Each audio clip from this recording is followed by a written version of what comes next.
Most people will work hard their entire lives and still retire broke. Not because they're lazy, not because they're unlucky, not because they lack talent, but because they were taught the wrong game entirely and nobody bothered to tell them the rules changed. The script we were sold. From childhood, we're handed a script. It goes something like this. Go to school, get good grades, land a secure job, work hard, save money, retire comfortably. Our parents believed it. Our teachers reinforced it. Society rewarded those who followed it. And for a while, it worked. In the 1970s, 80s, even the 90s, this path made sense. A single income could buy a house. Savings accounts actually grew. Pensions existed. Loyalty to a company meant something. But here's the problem. That world doesn't exist anymore. The game changed. The economy changed. But the script stayed the same, and millions of people are still following a playbook designed for a world that disappeared decades ago. The treadmill trap. Here's what following the old script looks like in 2026. You wake up early. You commute. You work 8, 10, sometimes 12 hours. You come home exhausted. You do it again tomorrow. At the end of the month, your salary hits your account. For a brief moment, you feel accomplished. Then the bills come. Rent, utilities, transport, food, maybe some debt payments. If you're lucky, there's a little left over to save. But inflation doesn't sleep. That money you saved last year, it buys less today. The cost of living keeps climbing. Your salary, it barely moves. You're running faster and faster just to stay in place. This is the treadmill trap. You're working hard, harder than ever, but you're not actually moving forward. You're just burning energy to maintain the same position. Meanwhile, someone else is building something different. The real divide. Here's what separates those who build wealth from those who stay stuck. Broke mindset. How do I get a higher paying job? Wealth mindset. How do I build systems that generate money without constantly trading my time? One question keeps you on the treadmill. The other gets you off it. The first mindset caps your income at the number of hours you can physically work. There's a ceiling. You hit it, eventually. The second mindset has no ceiling, because systems scale. Assets compound, and once built, they work even when you don't. This isn't about being anti-job or anti-work. Jobs serve a purpose. They provide stability, experience, and capital. But a job alone is not a wealth-building strategy. It's a tool, and like any tool, its power depends on how you use it. Why hard work isn't enough? Let me be clear. Hard work matters. Nothing happens without effort. But effort alone doesn't create wealth. Direction matters more than speed. You can sprint as fast as you want, but if you're running in the wrong direction, you'll just end up exhausted and lost. Hard work in the wrong vehicle keeps you broke. Hard work in the right vehicle changes everything. Consider this. A taxi driver works 14-hour days, grinding through traffic, earning per trip. Hard work? Absolutely. Exhausting? Without question. But his income is capped by the hours in a day and the passengers he can physically carry. Now consider someone who builds an app that connects drivers to passengers. They work hard too, but differently. They build a system. That system serves millions. It scales infinitely without requiring their constant presence. Both worked hard. One built a treadmill. One built an escalator. The difference isn't effort, it's architecture. The 3 shifts that change everything. After years of observing what separates those who escape the trap from those who stay stuck, I've noticed 3 critical shifts. 1.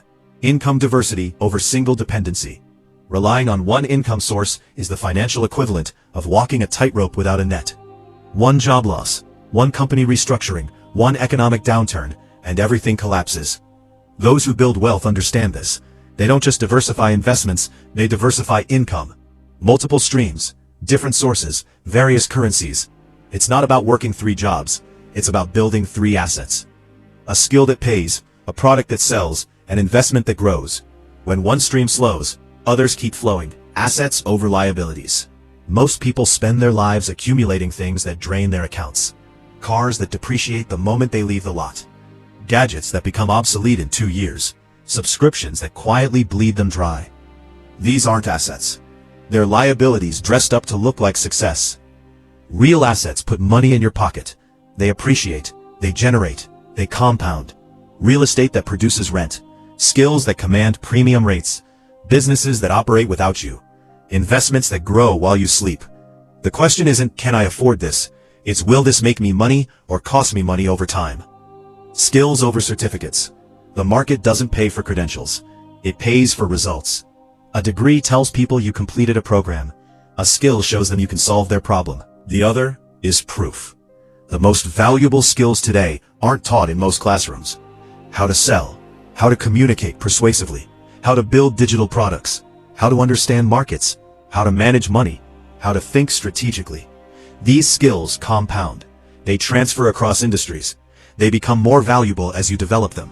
And unlike degrees, they don't expire. The uncomfortable truth. Here's what nobody wants to hear. Most people would rather stay comfortable and complain than do the uncomfortable work of changing their situation. It's easier to blame the economy, easier to blame the government, easier to blame your boss, your background, your circumstances. And sure, external factors matter. Opportunities aren't equally distributed. But within whatever constraints you face, there are still choices.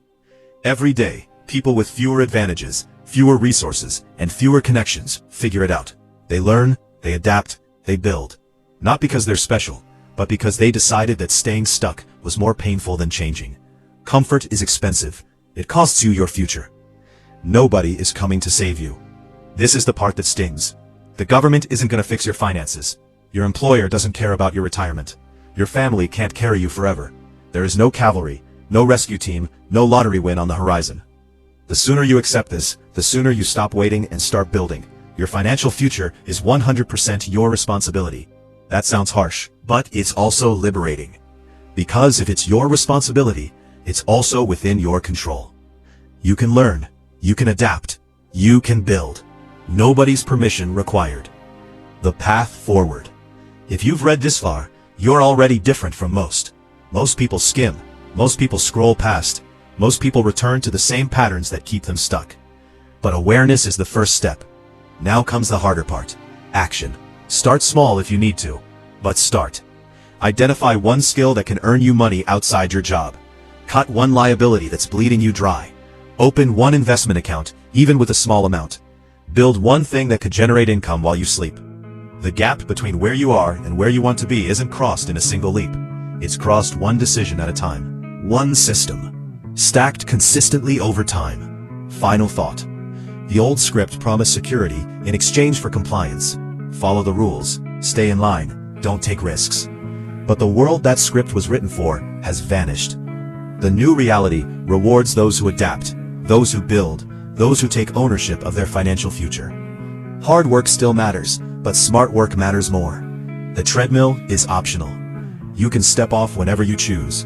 The only question is, will you? If this changed how you think, even slightly, you're already ahead of most. Now act on it.